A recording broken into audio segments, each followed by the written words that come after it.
नमस्कार, मैं हूं मनोज वर्मा और आप देख रहे हैं अटेंशन। और अटेंशन में चर्चा होगी सूची, सवाल व सियासत। जी हां, चुनाव आयोग ने साफ कर दिया है कि बिहार की तर्ज पर अब पूरे देश में मतदाता सूची का गहन पुनरीक्षण होगा। यानी मध्य प्रदेश में भी फर्जी मतदाताओं को बाहर किया जाएगा।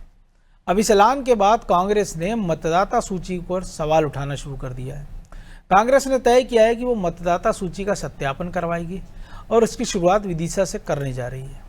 इधर बीजेपी ने कांग्रेस पर पलटवार करते हुए कहा कि उसे अपनी कार्यशैली का सत्यापन करना चाहिए। खैर, अब सवाल ये है कि कांग्रेस मतदाता सूची में गड़बड़ी के जो आरोप लगा रही है उसमें कितना दम है और क्या मतदाता सत्यापन के पीछे कांग्रेस की प्रेशर पॉलिटिक्स है। आज चर्चा इन्हीं सवालों के आसपास, लेकिन पहले रिपोर्ट देखिए।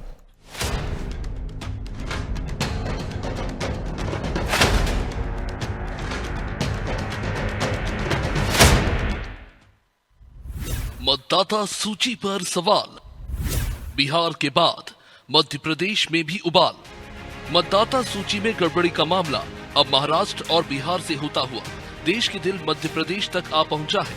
लिहाजा प्रदेश की सियासत भी फर्जी वोटर लिस्ट को लेकर गर्मा गई। मीडिया रिपोर्ट्स में जब से प्रदेश में फर्जी वोटर्स की मौजूदगी का दावा हुआ तो कांग्रेस हमलावर हो गई। अब अटकलें हैं कि कांग्रेस केंद्रीय मंत्री शिवराज सिंह चौहान के क्षेत्र विदिशा से मतदाता सूची का सत्यापन शुरू करने जा रही है। शमशाबाद और कुरवई विधानसभा का भी चयन कर लिया गया है। दरअसल कुछ दिन पहले ही पीसीसी चीफ जीतू पटवारी ने आरोप लगाया था कि पिछले चुनाव में उनकी खुद की विधानसभा सीट में 70,000 वोट अचानक बढ़ा दिए गए। कई घरों में 100 वोटर्स के नाम दर्ज हैं। देखिए, मध्य प्रदेश में कांग्रेस पार्टी ने ये निर्णय किया है कि शिवराज सिंह चौहान के संसदीय क्षेत्र विदिशा में हम भी मतदाता सूचियों का सत्यापन कराएंगे और इसकी शुरुआत जो है कुरवाई से करी जाएगी। और निश्चित रूप से वहाँ हम भी देखेंगे कि किस तरह से मतदाताओं का वहाँ पर विस्थापन हुआ है या वहाँ पर उसी तरह के मतदाता है कि नहीं है। निश्चित रूप से कांग्रेस पार्टी भी जो है अब पूरी तैयारी पर है। अब सवाल ये है कि कांग्रेस कैसे मतदाताओं का सत्यापन करेगी। क्या कांग्रेस के पास वो संगठन है जो इस तरह के अभियान पर काम कर सके। खैर, इधर कांग्रेस के अभियान और सूची में गड़बड़ी के आरोपों पर बीजेपी ने पलटवार किया। क्या कुछ बीजेपी ने कहा, वो सुनिए। कांग्रेस पार्टी को अपनी रीति, नीति, विचार और कार्यशैली का सत्यापन करना चाहिए और जमीनी सच्चाइयों को स्वीकार करना चाहिए। जिस तरह की कार्यशैली कांग्रेस पार्टी की है, इसीलिए जनता उसे बार बार नकारती है। आतंकियों का साथ जो पार्टी दे, सनातन का विरोध करे, भगवान राम की प्राण प्रतिष्ठा का विरोध करे, तो ऐसी पार्टी को कभी कोई मत नहीं दे सकता। ये कांग्रेस के आंतरिक प्रपंच है। इलेक्शन कमीशन ऑफ इंडिया ने पूरे देश में मतदाता सूची के गहन परीक्षण का फैसला किया है। यानी प्रदेश में भी अब ये प्रक्रिया होगी। शायद इसलिए अब कांग्रेस इसको प्रदेश में नया मुद्दा बनाना चाह रही है। इससे पहले कांग्रेस हार के लिए ईवीएम पर दोष मढ़ रही थी। हालांकि ये कहना गलत नहीं होगा कि आने वाले दिनों में कांग्रेस अपनी हार का ठीकरा चुनाव आयोग और मतदाता सूची पर भी फोड़ती दिख सकती है। खैर, सवाल तो ये भी है कि अगर मतदाता सूची में गड़बड़ी कांग्रेस को लग रही थी तो अभी तक वो इसको लेकर मुखर क्यों नहीं हुई। सवाल कई हैं, लेकिन देखना होगा कि मतदाता सूची पर शुरू ये बयानबाजी प्रदेश की सियासत में कितना और गर्माती है। ब्यूरो रिपोर्ट, अनादि टीवी।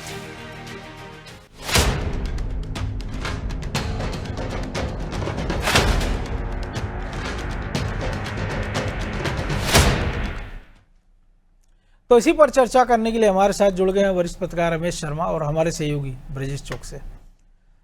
वो स्वागत है शर्मा जी आपका अनादि टीवी में।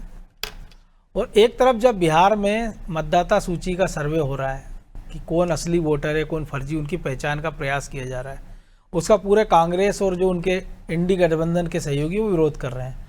और मध्य प्रदेश में एक खबर आती है कि फर्जी मतदाता सूची को लेकर, हालांकि उसका सत्यापन होना बाकी है क्योंकि अभी ये पता नहीं चल पाया कि वो सर्वे किसने कराया, क्योंकि या तो राज्य निर्वाचन आयोग कराएगा या केंद्रीय चुनाव आयोग कराएगा, और दोनों ने नहीं कराया। एक एजेंसी का नाम आ रहा है और एक कहा जा रहा है एक सॉफ्टवेयर के जरिए पता चला है। अगर ऐसा है भी, और कांग्रेस ये कह रही है कि हम विदिशा से इसके सत्यापन की शुरुआत करेंगे, तो फिर तो अच्छी बात है। लेकिन एक राज्य में आप कहते हो कि ये गलत हो रहा है और दूसरे राज्य में जब आप कर रहे हो तो उसको सही ठहरा रहे हो। देखिए, मुझे जहां तक लग रहा है कि इसमें कोई शक नहीं कि फर्जी मतदाता जो है वो दो प्रकार के हैं। एक तो कहीं से भी ला करके कुछ लोगों को मतदाता वहां पर बना दिया गया है, और कई ऐसे मतदाता भी हैं जो एक ही मतदाता है वो जो दो जगह उसका नाम है।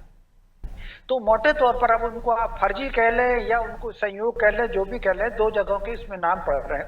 और दूसरा, एक बात जरूर आप कंफर्म कर लें, मैं हालांकि एकदम कंफर्म तो नहीं कह रहा कि शमशाबाद और कुरवाई विधानसभा क्षेत्र विदिशा विधानसभा लोकसभा में नहीं आते, नहीं आता है। सागर लोकसभा में आते हैं, कुरवाई और शमशाबाद दोनों। बिल्कुल। विदिशा संसदीय क्षेत्र में विदिशा जिले के बासोदा और विदिशा ही आते हैं, तो लेकिन इसको कंफर्म कर लीजिए। तो लेकिन कुरवाई एक ऐसा क्षेत्र है जहां कई ऐसे मतदाता हैं जिनका आधा परिवार पाकिस्तान में है और आधा परिवार कुरवाई में है। वो जो कुरवाई पाकिस्तान को जो वे रहे हैं, विदेश सचिव रहे हैं, तो उनकी माँ जो थी वो कुरवाई की बेगम थी, भोपाल नवाब की बेटी थी आबिदा बेगम, उनका नाम आबिदा बेगम जी। हाँ, तो कुल मिलाकर के तो ये इस तरीके से वहां पर बहुत सी बातें आई हैं। कई लोग हैं जो आवक जावक रहते हैं, लेकिन अगर मतदाता सूची के सत्यापन का काम कांग्रेस कर रही है तो मैं समझता हूँ इसका सत्यापन हो ही जाना चाहिए। पिछले कुछ वर्षों तक मेरा खुद नाम दो जगह पड़ा रहा था, अपने गांव में भी पड़ा रहा था, भोपाल में भी पड़ा रहा था। तो वो जो सॉफ्टवेयर आया है तो उसने सॉफ्टवेयर में इस तरह के कई नामों को सामने लेकर आए हैं कि जो जिनका एक से अधिक स्थानों पर नाम है। हालांकि मैंने दोनों जगह कभी वोट नहीं डाला, तो लेकिन कुल मिलाकर के अब नाम जोड़ा रहता था तो जोड़ा ही रहता था। तो ऐसे कई और लोगों के भी नाम दो जगह जुड़े हैं। वो जो सॉफ्टवेयर में अभी उन्होंने केवल इतना किया है कि जो एक व्यक्ति के नाम दो स्थानों पर है वो नाम सामने आए हैं। तो अगर उसमें सत्यापन कांग्रेस कर रही थी तो मैं समझता हूँ ये सत्यापन होना चाहिए, और इसके साथ ये सत्यापन भी होना चाहिए कि कितने ऐसे लोग हैं जो रहते पाकिस्तान में और उनका मतदाता सूची में यहाँ भी नाम जुड़ा हुआ है। तो कुल मिलाकर के इन सारी चीजों लेकिन अगर एक विधानसभा का अपवाद मान लें तो ऐसी संख्या मुझे नहीं लगता, या आपको भी लगता बहुत ज्यादा तो होगी नहीं। देखिए, ये बात सही है कि बहुत ज्यादा नहीं होगी। कुछ मतदाता भोपाल में हो सकते हैं, कुछ कुरवाई में हो सकते हैं, कुछ हैदरगढ़ में हो सकते हैं, कुछ ये जो अपना शाहजहांपुर जिले में इस तरह हो सकते हैं। तो लेकिन उनकी संख्या कम होगी, इसमें कोई शक नहीं, लेकिन एक बार उनका सत्यापन हो ही जाना चाहिए जी। लेकिन एक और चीज है ना शर्मा जी, जैसे आपने अपना उदाहरण दिया है कि एक तो ये हो गया कि आपका नाम वोटर लिस्ट में एक या एक से ज्यादा जगह है, लेकिन होता क्या है, जैसे एक उदाहरण के तौर पर हम माने कि भोपाल की बात करें या मध्य प्रदेश की अगर विधानसभा चुनाव की, तो लोकसभा चुनाव हमने देखा कि आमतौर पर 2 राउंड में पूरे हो जाते हैं, या विधानसभा चुनाव या तो एक ही बार में हो जाते हैं, ज़्यादा से ज़्यादा 2 बार में। तो ये जो आपने बताया 2 जगह मतदाता सूची का, हम इसको फर्जी नहीं कह सकते ना, हम इसको कहते हैं डुप्लीकेट नाम। फर्जी अगर या तो फिर ऐसा हो कि आप भोपाल में वोट कर दें और 3 दिन बाद लगता है कि शमशाबाद में, विदिशा में, इंदौर में वोटिंग है तो वहां जाकर कर दें, लेकिन उसके लिए चुनाव आयोग एक स्याही लगाता है, पेन, वो एक बड़ा प्रूफ है। दूसरा एक आधार कार्ड कि जिसमें आपका पता डाला रहता है, लेकिन कांग्रेस को तो उस पर भी आपत्ति है ना। देखिए, मोटे तौर पर इसमें कोई शक नहीं कि ये जो है वोटर ज्यादातर जिनके वो तो योजना पूर्वक जो फर्जी वोट करते हैं उनको तो दुनिया में छोड़ दीजिए, वो तो एक अलग दुनिया है, वो अपना निशान मिटा करके वोट करते हैं। लेकिन कई बार एक से अधिक नाम होने के बाद भी वो एक से अधिक स्थानों पर वोट नहीं करते। मैंने गांव में आज तक वोट नहीं किया, बिल्कुल। तो कुल मिला करके लेकिन अगर छानबीन हो रही है तो इसमें हो जाना चाहिए। लेकिन कांग्रेस को भी इसमें जो सही मतदाता है उसकी तरफ उनका ध्यान होना चाहिए, और अगर इस तरह के फर्जी वोटर हैं, तो फिर मुझे सबसे बड़ी बात ये थोड़ा सा लगा कि उन्होंने उसमें कुरवाई को शामिल किया और शमशाबाद को शामिल किया। ये दोनों क्षेत्रों के बारे में थोड़ी सी अलग है, अब उसको सार्वजनिक तौर पर अपन को क्या कहना। तो मोटे तौर पर कहीं ऐसा तो नहीं है कि कुछ नाम डुप्लीकेट देख करके हटाए जाने की बातचीत हो, वो ना हटाए जाएं, इसलिए कांग्रेस ने शमशाबाद और कुरवाई तय किया हुआ है। अब जो भी उसके पीछे कारण हो, तो कुल मिलाकर के वो सत्यापन किस प्रकार करते हैं, उनके कार्यकर्ता किस प्रकार घर घर जाकर के उसका सत्यापन करते हैं, ये देखने में बात आएगी। लेकिन इसमें तो कोई शक नहीं कि कहीं ना कहीं मनोज जी मतदाता सूचियों का सत्यापन तो होना ही चाहिए। बिल्कुल निश्चित तौर पर होना चाहिए, क्योंकि हाँ, एक वो भी हम फर्जी नहीं वोटर वोट ना डाल पाए और एक भी जो हाँ। सही आदमी है वो मताधिकार से वंचित नहीं रहे। लेकिन ब्रजेश जी ऐसा तो है नहीं कि हांडी का चावल है कि आपने एक चावल पकाकर देखा उठाकर कि ये पक गया तो सब हो गया, कि 230 विधानसभा क्षेत्र में केवल आप 2 चुन रहे हैं। और जीतू पटवारी कह रहे हैं कि जब मेरी क्षेत्र में 70,000 वोटर बढ़ा दिए हैं तो उनमें से कम से कम वो 7 या 70 लाकर खड़े कर देते कि भैया ये 70 फर्जी वोटर है मेरे क्षेत्र के, थे तो 70,000 लेकिन मैं सैंपल के तौर पर इनको आपके सामने पेश कर रहा हूँ। तो एक उदाहरण बनता कम से कम। और अगर आपको जब करना ही है तो सब जगह करो। दूसरी बात है कि आप किस अथेंटिसिटी, आप किस अधिकार के साथ ये कर रहे हैं सत्यापन सूची की जांच। या तो फिर ये कि जब चुनाव आयोग अपना काम कर ले और जब वो मतदाता पुनरीक्षण सूची जारी होती है तब आप अपने, जब दावे आपत्ति बुलाए जाते हैं तब आप पूरी मेहनत करें और ये बताएं कि साहब ये फकाला मकान नंबर है, ये कॉलोनी नंबर है, आपने बताया कि इतने वोटर है, इसमें 50 वोटर हैं और इनमें से ये फर्जी हैं या ये कहीं और के रहने वाले हैं या इनका 2 डबल वोटर सूची है। अब उसका करने का अभी क्या औचित्य है उसका? देखिए मनोज जी, कुछ काम है ना नेरेटिव सेट करने के लिए किए जाते हैं। आप देखिए जातिगत जनगणना करने का अधिकार क्या कांग्रेस का था क्या? लेकिन वो कह रहे थे हम जातिगत जनगणना करेंगे, करी नहीं, ये बात अलग है। हाँ, आप ये देखिए वो कह रहे थे कि हम नारी सम्मान में 1500 रुपये देंगे, तो आपको चुनाव से पहले करने की क्या जरूरत थी, फार्म भरवाने की क्या जरूरत थी कि आप दे सकते थे क्योंकि आप सरकार में नहीं थे।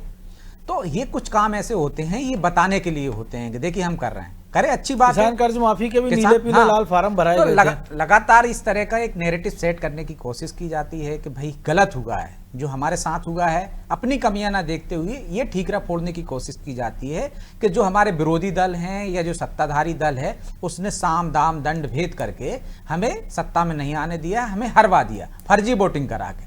अब आप देखिए फर्जी वोटिंग की बात कब आई? जिस सर्वे की आप बात कर रहे हो, थर्ड एजेंसी किसी ने सर्वे किया, कोई अथेंटिक नहीं है उसमें, लेकिन उस सर्वे के बाद कांग्रेस में जागृति आई। वो सर्वे टीम ने तो कहा था पूरे प्रदेश में इतने फर्जीवाड़े हैं जितने जीतू पटवारी अपने विधानसभा क्षेत्र में बताने लगे। यदि बताने ही लगे हैं तो बेहतर होता है कि प्रदेश अध्यक्ष हैं आप पीसीसी के, आप अपने विधानसभा में आपके कार्यकर्ता जो सुन सकते हैं आपके प्रदेश में, हो सकता है कि विदिशा वाले आपकी ना सुने, छिंदवाड़ा वाले आपकी ना सुने, खरगोन वाले ना सुने, राजगढ़ वाले ना सुने, लेकिन मैं इतने दावे के साथ कह सकता हूं कि आपके विधानसभा क्षेत्र में तो आपकी सुन लेते होंगे कार्यकर्ता ना, बिल्कुल, क्योंकि वो आपसे ही टच में होंगे और आप प्रदेश अध्यक्ष भी हैं, तो सबसे पहले आपको वहां के करवाते तो ज्यादा बेहतर होता।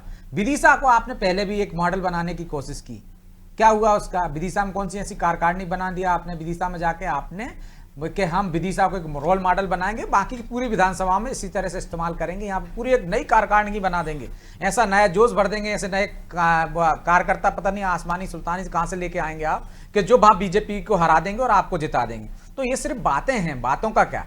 तो वैसे ही ये भी एक तरह से नैरेटिव सेट करने की कोशिश है। विदिशा को आप चुन रहे हो जहां लगातार आप हारते जा रहे हो सकता है आपकी दुखती रगो, और हो सकता है जो शर्मा जी कह रहे हैं कि आपने 2 क्षेत्र क्यों चुने, निश्चित तौर पर वो आते ही नहीं विधानसभा, वो लोकसभा क्षेत्र में नहीं आते, लेकिन आपने वहां इसलिए चुना होगा, हो सकता है कि आपको डर है कि आपके फेवर वाले कहीं मतदाता को इस तरह से बीजेपी सतर्कता के जरिए नाम ना हटवा दे, जो कि करती है बीजेपी। बिल्कुल, बीजेपी जो काम करती है ना वो आप अभी से करोगे तब जाके, वो तो 4 महीने में कर लेते हैं जब मतदाता सूची का वो होता है, तब आप अभी से करोगे तब जाकर मुझे लगता है थोड़ा बहुत कर पाओगे। हालांकि मुझे इस पे संदेह है कि आप जो कह रहे हैं, जो दावे कर रहे हैं कि हम विदिशा से शुरुआत करेंगे, आप कहीं से शुरुआत कर लीजिए, अच्छी बात है, आप शुरुआत करेंगे तो आप अभी से सतर्क होंगे। एक उदाहरण आप देख लीजिए ना, बिहार में जो अभी जो गिनती जो वोटर लिस्टों का काम चल रहा है उसमें बीजेपी ने अपने 55,000 कार्यकर्ता लगाए, जेडीयू ने 25,000 लगाए, एलजेपी रामविलास पासवान ने 8,000 के आसपास, यानी 90,000 के आसपास लोग। और बाकी आप देख लो, जनता दल की बात कर लें, आरजेडी की माफ कीजिए,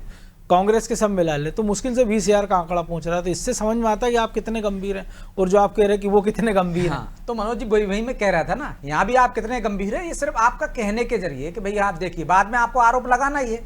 भाई उनका तो पूरा संगठन है ना, पूरा काम करते हैं, उन्होंने पन्ना प्रमुख बना रखे हैं, एक एक पन्ने को वो चेक करते हैं, अपने मतदाता को निकाल लेते हैं। लेकिन कभी आपने देखा है कांग्रेस को कि उनके मतदाताओं तक उनकी पहुंच हो, हर घर तक? अब वो बनाने लगे हैं कि हम भी एक तरह से सेक्टर वाइज बात करेंगे, लेकिन हमने देखा था कि यूथ कांग्रेस को उन्होंने कहा था कि एक बूथ पर 10 यूथ आपको नियुक्त करना है, वो फर्जीवाड़ा सामने आ गया था। किसी भी बूथ पे हमने देखा चुनाव के दौरान 10 बूथ का एक भी यूथ नहीं था वहां पे। तो ये कागजी कार्रवाई होती है। यदि कांग्रेस ऐसा करने लगे मनोज जी, छोड़िए चुनाव के दौरान, तब क्या करेंगे, वो तो अभी से करने लगे तो मुझे लगता है बहुत बेहतर होगा। कम से कम वो एक ऐसे दल के सामने जो संगठन, लेकिन सवाल ये है ना कि आज आपने कह सकता है कि आपके फर्जी कितने हैं, मेरे कितने, लेकिन एक है ना कि आज मान लीजिए आज आपने सर्वे कर लिया, 1 तारीख को एक वोटर जो 17 साल 360 दिन का है, मान लीजिए वो 365 दिन का, 18 साल का हो गया, नया वोटर तैयार हो गया, तो आप तो कह दोगे साहब वो तो फर्जी था, हम तो पिछले महीने गए थे, वहाँ तो 14 वोटर थे और आप कह रहा 15 हो गए, 16 हो गए, 18 हो गए। नहीं, वो तो सतत प्रक्रिया है ना, आपको तत्काल भी वही जाकर कह चेक रहा करना तो पड़ेगा पूरे ना, प्रदेश में आपको करना पड़ेगा पूरे ना। प्रदेश में करना पड़ेगा। तो क्या कांग्रेस के पास ऐसा संगठन है, ऐसे कार्यकर्ता हैं जो कर्तव्य निभाएं अपना पूरा, जो पार्टी से जुड़े हुए हैं, वो कभी नहीं जाते हैं। आप कार्यकर्ता उनके पास इतने नहीं है जो संगठन के लिए जी जान लगा दें, 24 घंटे काम कर लें, 3 घंटे ही काम कर लें मनोज, वो नहीं करते। वो सब हवाई नेता हैं, जैसे उनके बड़े नेता हैं ना वैसे ही उनके कार्यकर्ता भी हैं। तो जैसा नेता है वैसे कार्यकर्ता है।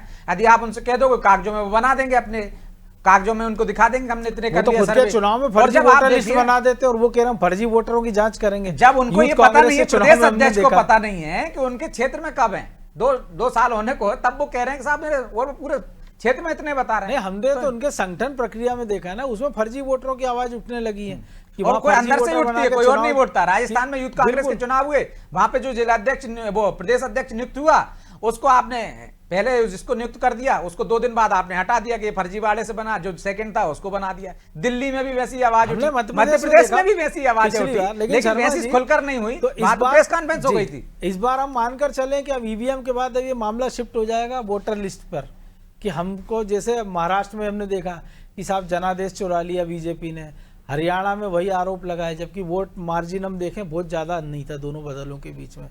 और अब बिहार के नतीजे हैं कि अगर वैसे ही निकले कि अगर मान लीजिए वहाँ इंडिया गठबंधन जीत गया, एनडीए माफ कीजिए, तो फिर ये अब शिफ्ट हो जाएगा फोकस कि अब बीजेपी या उसके सहयोगी दल जनादेश चुरा रहे हैं, लेकिन जो उनकी कमियां हैं उसकी कोई चर्चा नहीं करेगा। हो सकता है इस पूरी प्रक्रिया में ईवीएम थोड़ी सी बच जाए, वो थोड़ी दोषमुक्त हो जाए। ये बिल्कुल आपने ठीक कहा और मैं ब्रजेश जी की इस बात से बिल्कुल सहमत हूं कि अगर हमको जांच कराना ही था तो 70,000 अपनी कॉन्स्टिट्यूंसी के बता रहे हो तो लाकर के लिस्ट बताते कि सारे के सारे फर्जी है, वहीं से उनको शुरू करना था।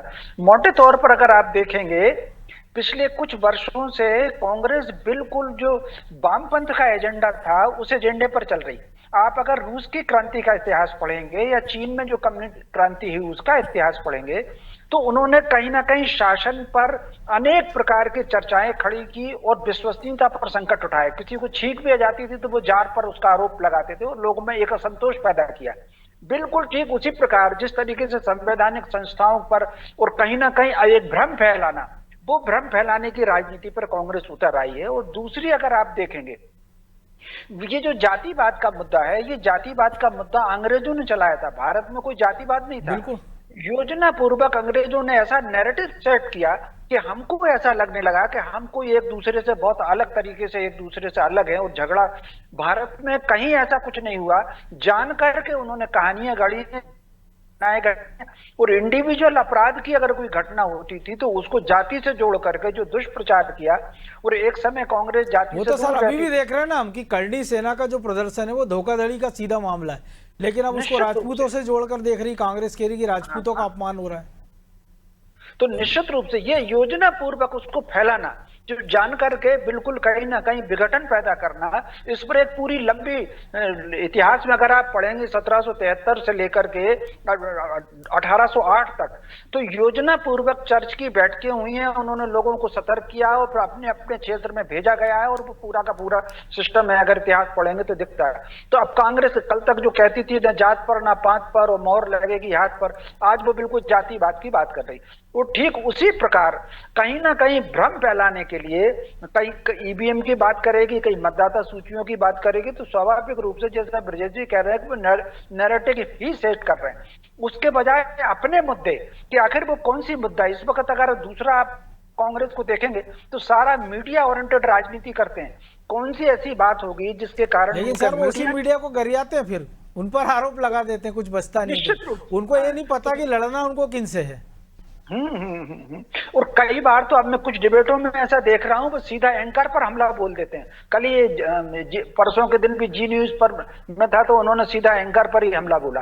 तो कुल मिलाकर के तो इसके बजाय ब्रजेश जी रोज झेलते हैं लगभग हर दूसरे दिन। तो कहीं ना कहीं ये जो है वो नहीं। लेकिन सर वो आपने जो कहा शर्मा जी कम्युनिस्ट वाला, लेकिन हम देख रहे हैं घोर कम्युनिस्ट जो केरल में आखिरी सरकार बची है वो तीसरी भाषा में हिंदी पढ़ा रहे हैं। वो पूरा औद्योगिकीकरण कर रहे हैं। केरल का अडानी अंबानी को बुला रहे हैं कि देश का प्रदेश का औद्योगिकीकरण हो, लोगों को रोजगार मिले। और कांग्रेस जो है रूस और चीन के कम्युनिस्टवाद पर भी बैठी हुई है। लेकिन ब्रजेश जी, सवाल यही है ना कि अब ये कितने दिन का ये चलेगा कि दो जगह अगर उन्होंने मान लीजिए अगर पूरे प्रयास लगा दिए और वोटर लिस्ट की जांच कर भी ली, तो क्या उम्मीद करें कि फिर बाकी 228 का नंबर लगेगा, या कम से कम वो जहां आ रहे हैं उनकी संख्या कम है वहाँ कर लें, या कम से कम वो जो जीते हैं माफ़ कीजिए वहीं कर लें, तो ज़्यादा मेहनत नहीं करना पड़ेगी। मनोज जी, ये 230 विधानसभा तो छोड़िए आप, 4 दिन चले 2.5 कोस, ये सिर्फ बयानबाजी है, ना कोई टीम बनेगी। यदि गए एक विधानसभा ही कर लें तो मैं आप दावे के साथ कह सकता हूं मनोज जी कि वो कांग्रेस कुछ ना कुछ करते नजर आएगी। मुझे तो इस पर ही संदेह है। पहले कि जो कांग्रेस का इतिहास रहा है, मध्य प्रदेश का ही देखिए, घर घर चलो अभियान, उनके नेता गाड़ी से नहीं उतरते हैं। कितने घरों में गए? 4 घर नहीं गए, 4 घर नहीं गए मनोज जी। आप उनने कहा कि हम बूथ तक जाएंगे, पन्ना प्रमुख हम भी बनाएंगे, तो हमें तो एक भी नहीं दिखा कोई पन्ना प्रमुख। जाके वो बता दें कि भाई इतने हमारे कार्यकर्ता गए थे, बूथ पर कार्यकर्ताओं जोड़ने की बात कही, नई टीम बनाने की, जो मैंने उदाहरण दिया कि अभी हाल ही में आए थे उनके प्रदेश प्रभारी विदिशा गए थे कि मॉडल बनाना है, उन्होंने छिंदवाड़ा को मॉडल बनाया था, कौन सा मॉडल बन गया। वो दमोह जीत गए थे, उसको एक मॉडल की तरह लेके हम दमोह की तरह चुनाव लड़ेंगे, बाकी की जगह वो हार गए। तो कांग्रेस का तो क्या है, जो शर्मा जी कह रहे हैं, वो मीडिया के आधार पर राजनीति करते हैं। वो अखबारों में देखते हैं कि आज कौन सा मुद्दा है, जनता के बीच में जाते नहीं है। उन्होंने देखा कि यह खबर आ गई है तो उस पर बयानबाजी शुरू कर देंगे, उसको एक्सपर्ट उस पर ट्वीट, हाँ उस पर एक्सपर्ट डाल देंगे, सोशल मीडिया पर डाल देंगे और सरकार को कटघरे में खड़ा करने देंगे।